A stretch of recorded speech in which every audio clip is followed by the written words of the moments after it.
Olá pessoal, bem-vindo à nossa aula sobre cinemática.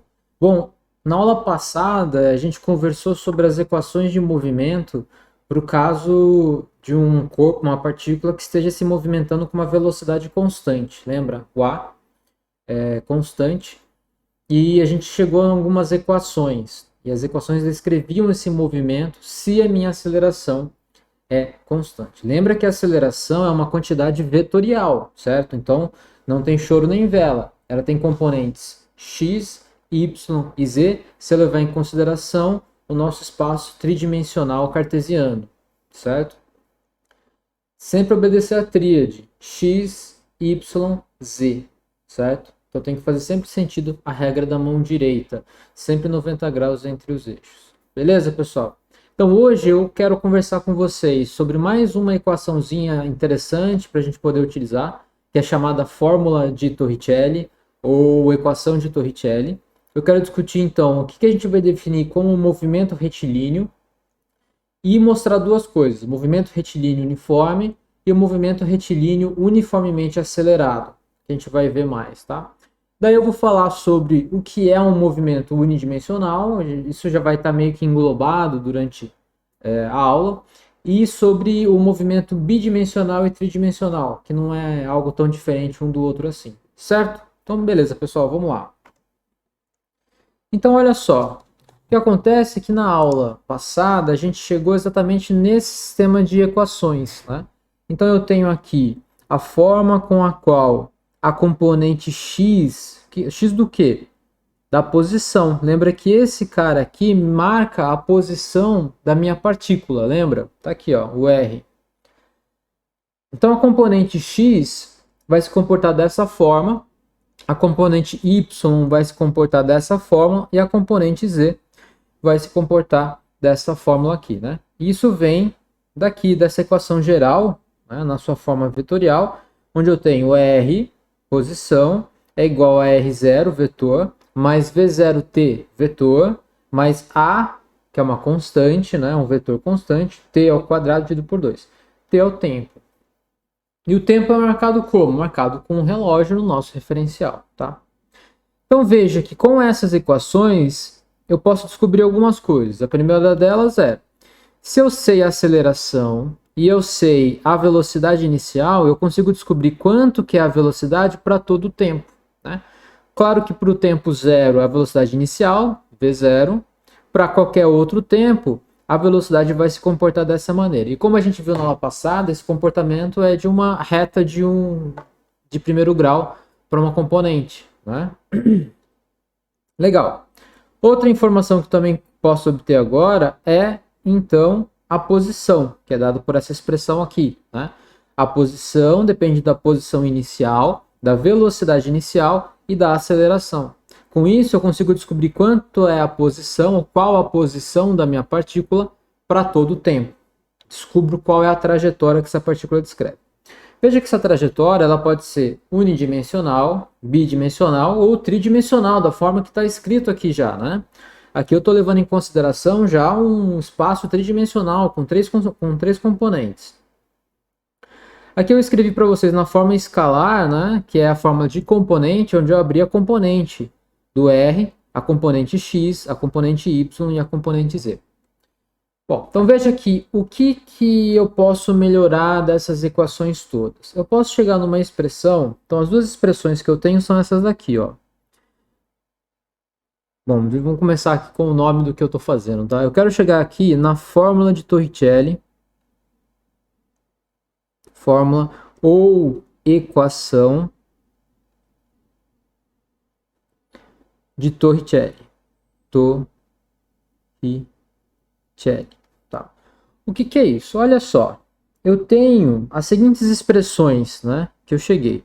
Se eu conheço a velocidade inicial, se eu conheço a posição inicial e eu conheço a aceleração dessa partícula constante, esse conjunto de equações é válido.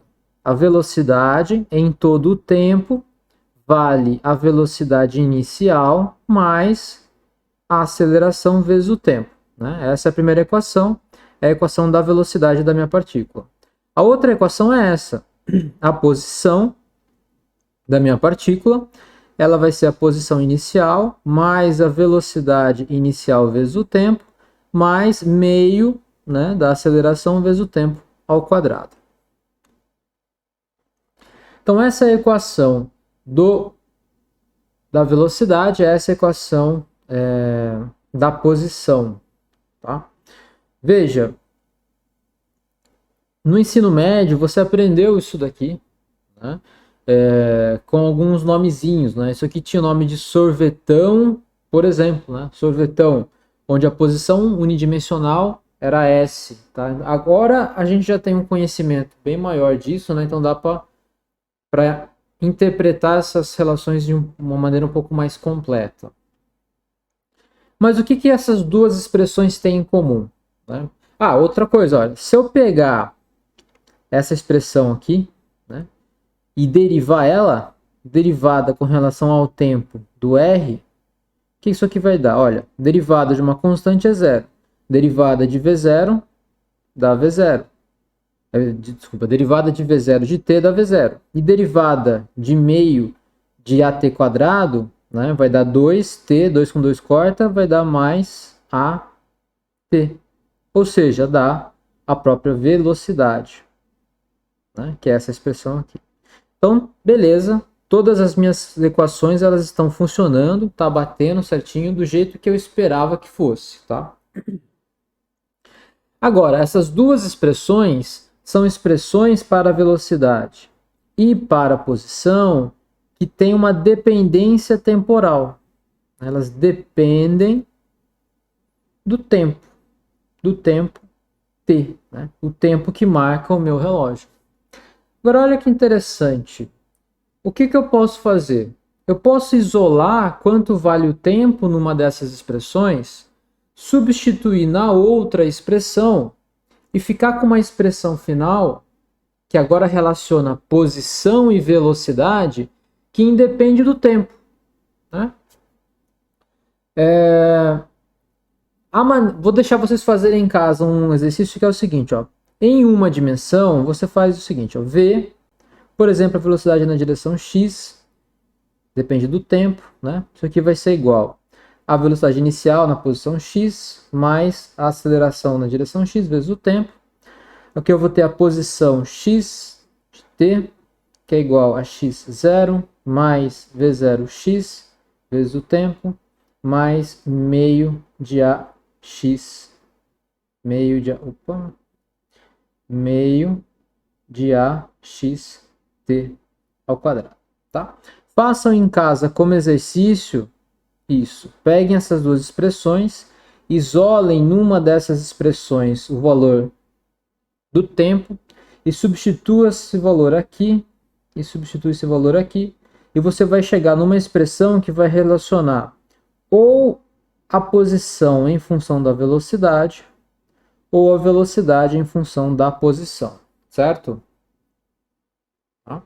Façam isso em casa. Eu vou fazer aqui de uma maneira um pouco diferente, um pouco mais rápida, tá? Já que a gente está num nível aí razoável de saber um pouco de cálculo vetorial, né? Eu vou fazer o seguinte, olha, eu vou pegar minha velocidade e vou fazer o produto escalar da minha velocidade com ela mesma. Lembrem o que é um produto escalar, né? O produto escalar é quando eu vou pegar dois vetores, eu vou fazer essa multiplicação entre eles, essa multiplicação de componente a componente, e o resultado, né, desse produto escalar é um escalar. Se eu faço a multiplicação de um vetor por ele mesmo, o resultado é o quê? É o módulo ao quadrado desse vetor. Né? Mas vamos devagar aqui. Então eu tenho o produto escalar entre V com ele mesmo.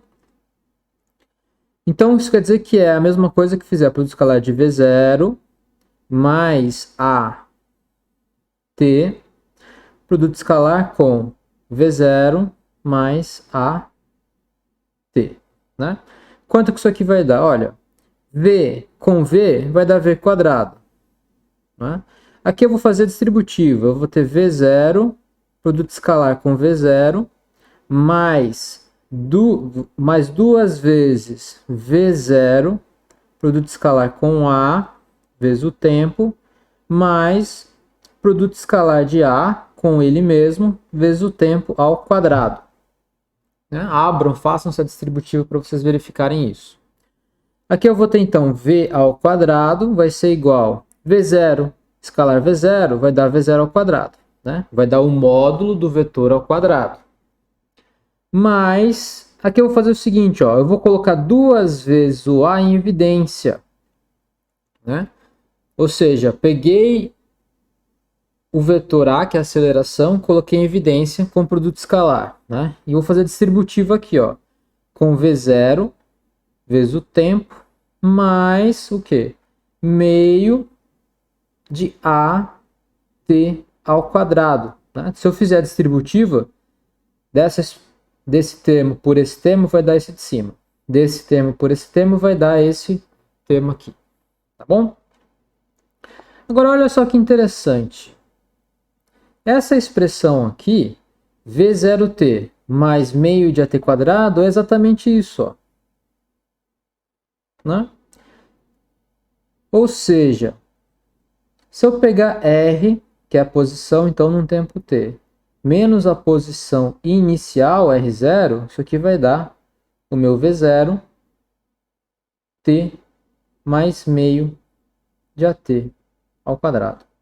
Então, eu posso reescrever aqui V quadrado, que é o módulo, então, da minha velocidade final ao quadrado, vai ser igual a V0 ao quadrado, mais 2 vezes A, produto escalar com o quê? Com R menos o R0. Essa expressão, então, né, ela não possui mais a dependência com o tempo, não possui mais a dependência temporal, o que é bom, né? Eu não preciso me preocupar nas marcações do meu relógio. Eu posso utilizar agora para descobrir a velocidade de uma partícula sabendo apenas da sua posição. Se eu souber a posição dela num certo tempo t, a posição final aqui, ou né, o deslocamento, o intervalo, veja que aqui ó, R menos R0 é o deslocamento de uma partícula, como a gente viu nas aulas anteriores. R menos R0 vai ser o deslocamento. Né? Se ele se deslocou uma certa quantidade, se eu fizer o produto escalar com aceleração, eu tenho o quê? Eu vou ter, multiplicar por 2 e pegar a velocidade inicial ao quadrado, eu vou ter a velocidade final ao quadrado. Tá? Então, essa expressão aqui é a chamada fórmula de Torricelli. Né? Então, é uma fórmula que relaciona velocidade e posição, ou posição e velocidade, para um movimento de aceleração constante. Lembre que no nosso caso aqui, a aceleração ela é sempre constante. A aceleração é uma constante, certo? Bom, eu posso escrever ainda, né, essa expressão aqui na sua forma escalar. Veja, que vão ser, né, Vx ao quadrado vai ser igual a V0x ao quadrado mais 2 vezes A. E aqui vai ser o x num certo tempo t menos o x0. Tá? Em algum lugar eu vou ter isso aqui como um delta x ou um delta s. E o mesmo é válido para as outras componentes. Para a componente y, para a componente z e para a componente... para a componente y e para a componente z. Certo? E com isso eu acho que a gente finaliza pelo menos as equações básicas. Finalizo as equações básicas da cinemática. Ok, pessoal? Então, finalizamos as equações. Então, vocês conhecem a partir de agora todas as equações, todas as fórmulas, apesar de eu não gosto de chamar isso de fórmula, porque isso parece que é uma receita, né? Não é. O importante é você entender o que está acontecendo, saber e realizar de maneira correta o que está acontecendo. Todas essas fórmulas finais estão no livro, né? Mas eu não quero que vocês decorem isso. A ideia é compreender o que está acontecendo, tá? Beleza. Já com toda essa ferramenta na mão, todas essas equações, esse conhecimento, para o movimento acelerado com aceleração constante, vamos definir alguns tipos de movimento. Tá? Primeiro, eu quero definir com vocês um movimento retilíneo uniforme. Tá? É o famoso MRU, movimento retilíneo uniforme.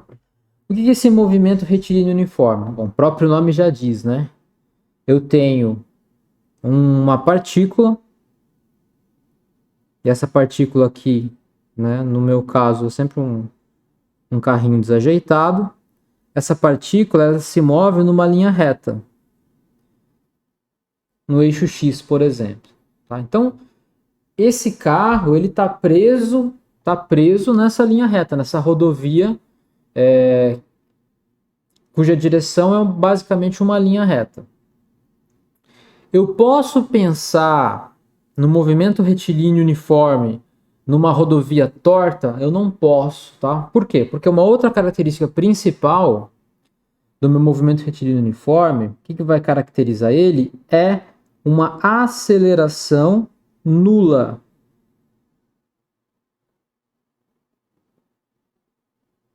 Ou seja, eu não tenho aceleração.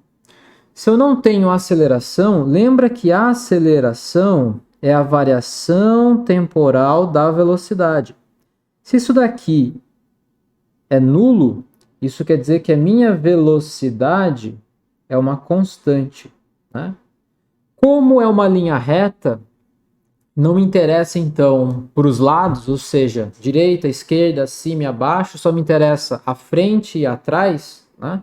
Eu posso colocar, por exemplo, o zero aqui, e isso aqui vai ser a frente do meu movimento, e aqui vai ser a parte de trás do meu movimento, e eu não tenho cima, baixo, direita e esquerda. Né?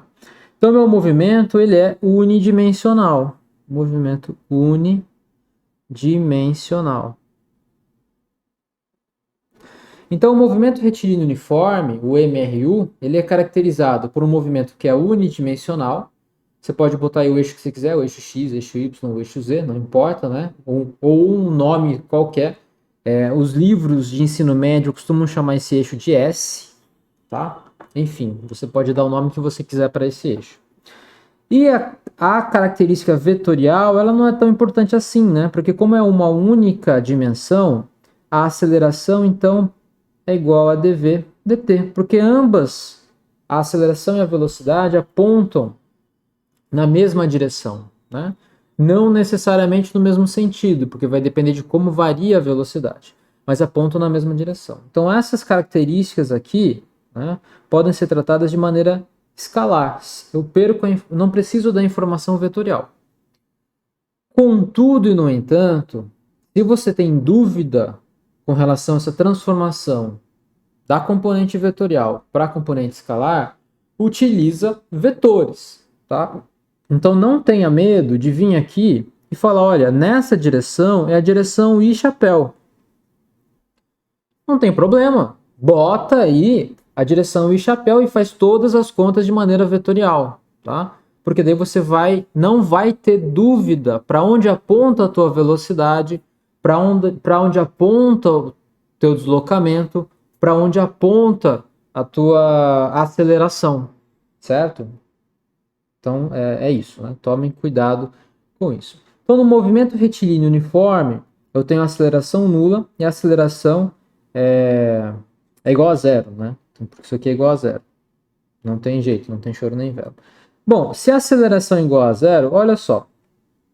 Eu vou pegar aqui a minha expressão, que é a expressão da velocidade. A velocidade, lembrem que era v em função do tempo, que é igual a v0 mais a t, né?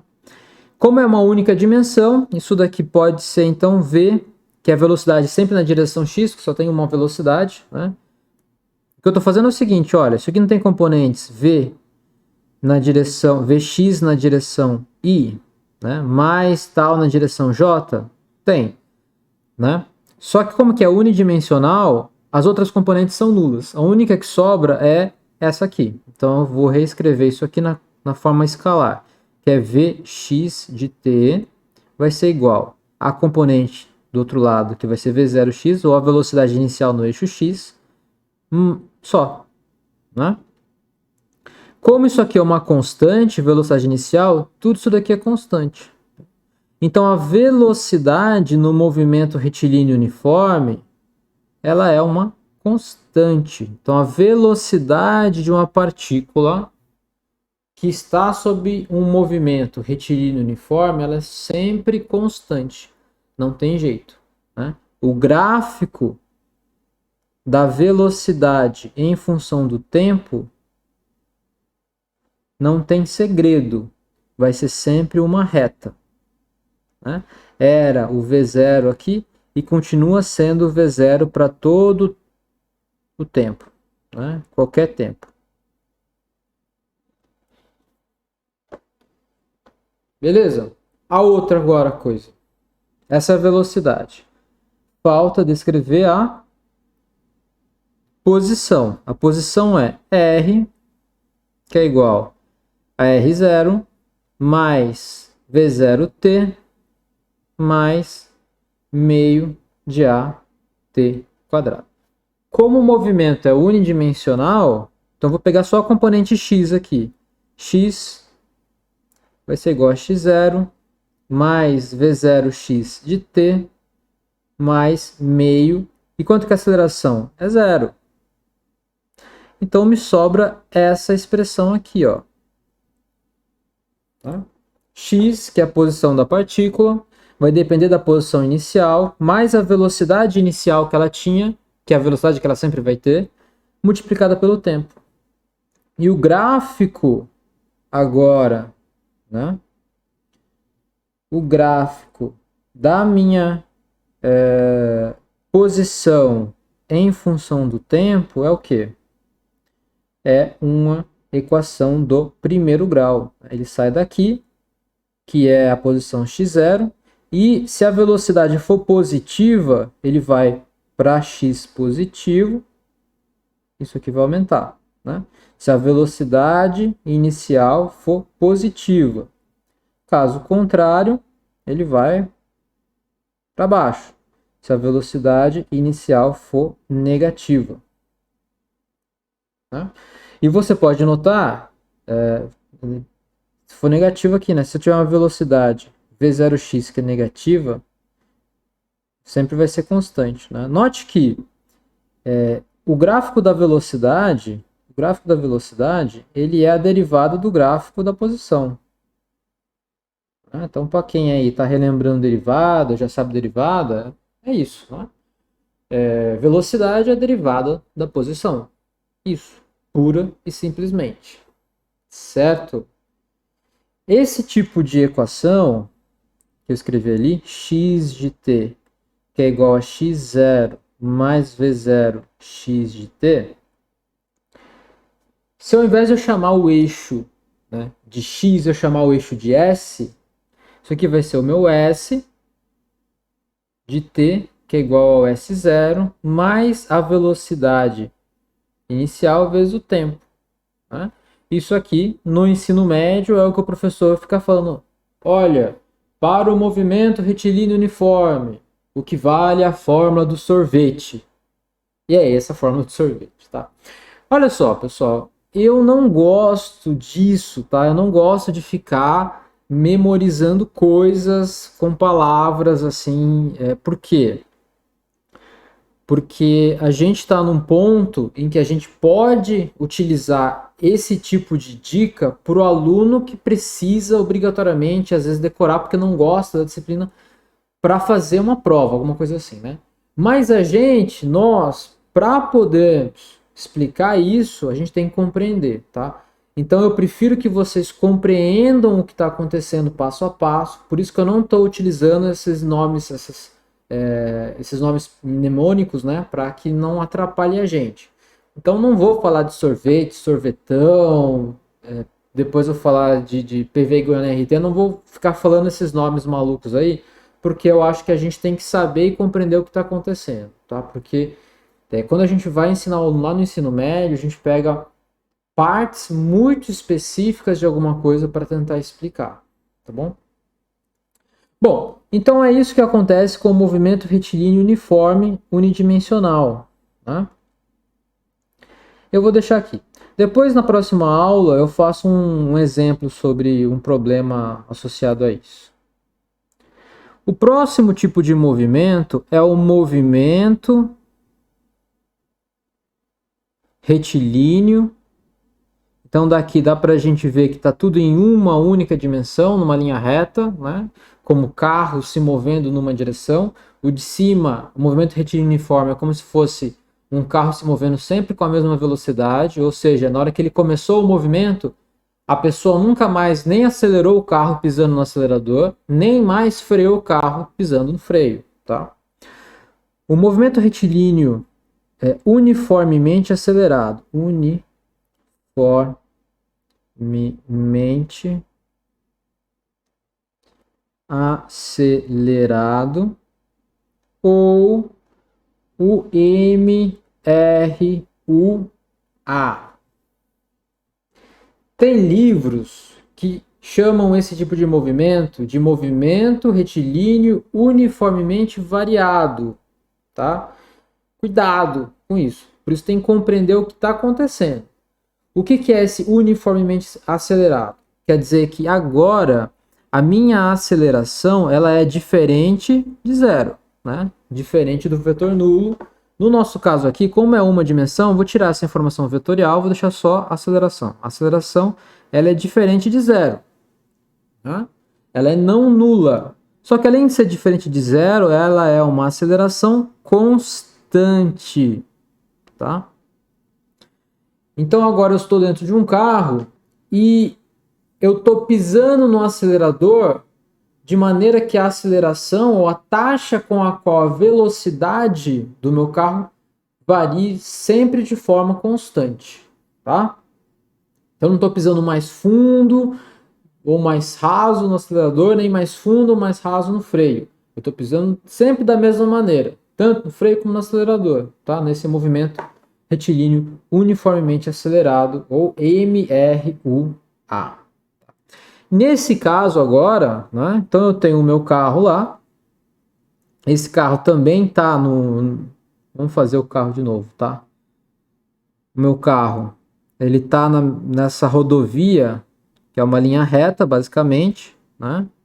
Eu botei o zero desse carro, dessa linha aqui, dessa rodovia, e eu vou pegar a direção X de novo, tá? Porque daí isso meio que facilita a nossa vida, sabendo que eu tenho uma direção específica. A velocidade vai variar como? Olha, eu vou botar as duas equações aqui, ó. Velocidade vai ser V0, V0 mais AT. E a outra é R, né, que é igual a R0. Lembrem que essa velocidade depende do tempo, essa posição também depende do tempo. E eu falei para vocês que em algum momento eu ia acabar parar de ficar escrevendo essas dependências, tá? Porque isso cansa, né? Então eu tenho que saber que essas dependências existem. E sei também que isso aqui é uma constante, e aqui nesse problema o A é constante também. Mais V0 T mais meio de AT quadrado. Né? E também tem o que? Tem a fórmula de Torricelli, que é V ao quadrado, que é igual a V0 ao quadrado, mais duas vezes o produto escalar entre A com R menos R0. Bom, como vocês já sabem, o meu problema ele é unidimensional. Então, unidimensional e aqui está na direção x.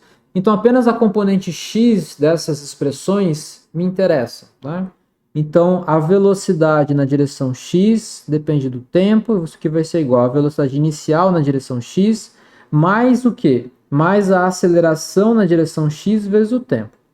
Como o movimento é todo unidimensional, eu não preciso ficar botando x, x, x aqui, né? Eu posso chamar isso aqui de V, de t é igual a V0 mais AT. Né? Só que lembre que o meu movimento é unidimensional nesse caso. Essa é a expressão para velocidade. A expressão para posição também é x, né?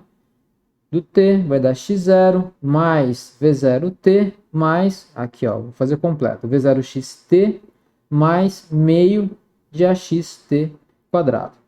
Né? Não preciso escrever dessa forma, eu posso escrever simplesmente x0 mais v0t mais meio de at quadrado.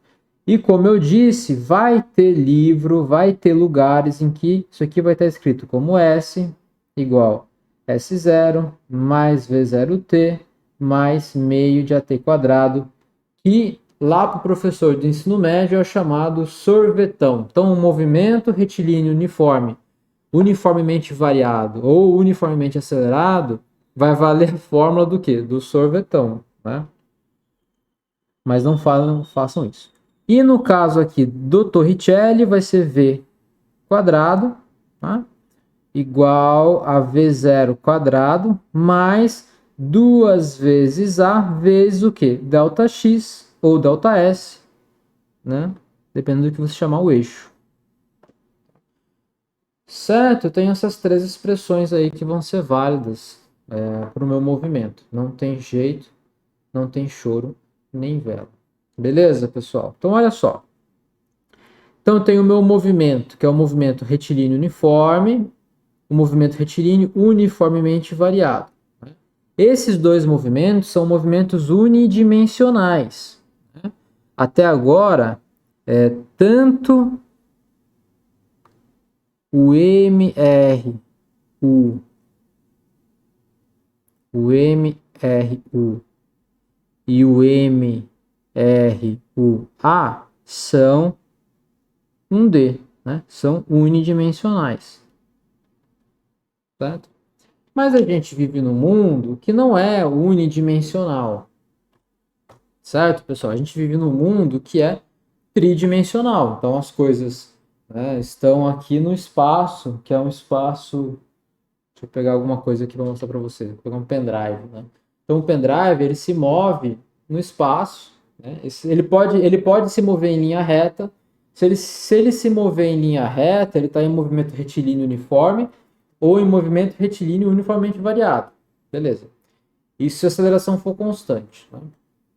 Ou ele pode estar caindo. Se eu soltar aqui, ele vai cair. Né? Se eu soltar o pendrive, ele vai cair. Ele vai cair por quê? Não me interessa porque ele vai cair. Eu já falei para vocês, não interessa porque que o pendrive vai cair. Eu estou interessado em saber como ele vai cair. As equações que vão descrever essa queda. Né? Ele vai cair com uma certa aceleração. E essa aceleração é o que a gente chama de aceleração da gravidade. Que é o que a gente vai ver na próxima parte. Mas eu sei que a aceleração é essa. É uma aceleração bem definida, dada pelo que a gente chama de aceleração da gravidade, vale G, vale 9,81 metros por segundo ao quadrado, próximo à superfície da Terra. Então eu conheço a aceleração de algo que está caindo. E esse movimento de uma queda numa linha, né, é um movimento unidimensional também, né? Só que é um movimento retilíneo uniformemente variado, acelerado com a aceleração que é a aceleração da gravidade. Agora esse cara, eu posso pegar ele aqui e eu posso jogar ele, né? Se eu jogar, ele vai ir para frente e vai cair ao mesmo tempo, né? Se eu jogar ele vai para frente e vai cair ao mesmo tempo, certo? E esse movimento é um movimento que se dá em duas dimensões, é um movimento bidimensional, né? Se estiver num plano. Agora, eu posso jogar ele também aqui, né? Daí ele pode cair e eu posso considerar esse movimento como um movimento tridimensional, né? Se eu considerar as outras duas dimensões. E a gente pode rediscutir essa relação de referencial, né, em algum momento, quando for necessário. Tá? Só que, né, então eu posso ter um movimento também que é bidimensional ou tridimensional. Bidimensional, 2D ou 3D até, né? Então, por exemplo, que foi o exemplo que eu dei para vocês, né? Se eu tenho aqui uma bala de canhão, né? Uma bala de canhão aqui. Dou um tiro. Aqui está meu eixo X, né? Eu dou um tiro com um ângulo qualquer aqui, θ, por exemplo, né? Essa bala de canhão, ela vai sair daqui com uma certa velocidade, velocidade inicial, né? Ela vai viajar aqui no meu espaço que é bidimensional. Tem um outro eixo aqui, ó. Tem um eixo Y, né? E vocês já sabem, né, que se eu jogar alguma coisa aqui próximo à superfície da Terra, ela vai cair. Então ela vai chegar num ponto máximo e depois ela vai cair, né? Esse corpo, essa partícula, sempre vai estar sob ação em todo ponto sobre uma aceleração A. Todo ponto ele está sobre essa aceleração A. Até quando estiver aqui em cima, ele está sobre essa aceleração A. E que aceleração A é essa? É a aceleração da gravidade, né? É uma aceleração que aponta para baixo. Então, essa aceleração da gravidade de um corpo em queda vai ser G, que é a aceleração da gravidade, e apontando na direção menos J, se o J estiver para cima, né? E quanto que vale G? Olha, G vale 9,81 metros por segundo ao quadrado. Eu estou dando essas informações para vocês aqui apenas para a gente poder discutir esses movimentos que são unidimensionais e bidimensionais. Note também que essa aceleração ela só atua na direção Y, tá? Ela não atua na direção Z, na direção X. Então, quando eu faço aqui uma decomposição da velocidade dessa partícula, essa partícula tem velocidades que eu posso decompor na direção Y e na direção X. Tá? Veja que na direção X eu não tenho aceleração. A aceleração só existe na direção Y. Tá? Então, na direção X, o movimento da minha partícula é dada pelo movimento retilíneo uniforme, que são essas equações aqui. Porque nessa direção eu não tenho nenhuma aceleração. Agora, na direção vertical, não. Na direção vertical eu tenho, né? Na direção vertical eu tenho a aceleração da gravidade que está puxando para baixo isso. O que quer dizer que quando o meu objeto está na subida, a aceleração tende a diminuir a velocidade, até zerar. Daí começa a cair, começa a aumentar a velocidade para descer, certo? É isso que está acontecendo. O que eu tenho que aprender agora aí é realizar a equação disso, né? Como equacionalizar esse movimento. E esse movimento é bidimensional. Por quê? Porque em cada ponto dessa trajetória, o meu corpo tem duas coordenadas, a coordenada x e a coordenada y. Né? Daí alguém pode perguntar o seguinte, beleza, e o que é o movimento tridimensional então? Olha, seria isso, né? Imagina que eu tenho então aqui o meu sistema de coordenadas, que é o sistema x, y e z, né? Daí, de novo, fazendo 90 graus, 90 graus, 90 graus. Daí, em vez de eu ter, né, o meu canhão no plano XY, ou no plano ZY, ou no plano XZ, ele está em outro lugar. Está aqui, por exemplo. Está, né? Tá aqui. E dá o tiro. Está aqui nessa posição. Dá o tiro. Isso vai fazer algum caminho. E vai atingir ali alguma posição. Tá? Veja que agora as coordenadas desse corpo, ou seja, né, as posições ou o vetor posição desse corpo em cada ponto do tempo, tem três componentes. Né? Tem componente x, componente y e componente z. Porque esse cara aqui, ó, tem componente x, tem componente z e tem componente y também. Certo? Mas daí não tem problema, é só você usar as mesmas equações. Conhecendo V0, lembra que V0 vai estar aqui, ó. V0 está aqui. E V0 tem componentes x, y e z agora. Então, se o movimento ele é em 3 dimensões, não importa, porque as minhas equações continuam válidas na sua forma vetorial. V é igual a VT V0 mais AT. Né? E outra, o R vai ser R0 mais V0 T mais meio de AT ao quadrado.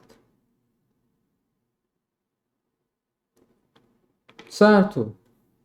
Bom, pessoal, eu acho que agora a gente poderia começar a resolver alguns probleminhas, tá? Para vocês treinarem um pouco a aplicação dessas equações e compreender visualmente isso, tá? Como essa aula está um pouquinho comprida, eu vou, na próxima aula, começar resolvendo alguns exemplos para vocês. A gente faz umas contas, faz uns desenhos lá, para entender esse movimento retilíneo uniforme, esse movimento retilíneo uniformemente acelerado, as equações, então, de uma queda livre, tá? E de um corpo que está em movimento num plano sob a ação da força da gravidade. Beleza? Então a gente faz alguns exemplos na próxima aula e encontro vocês na próxima aula. Até lá. Tchau!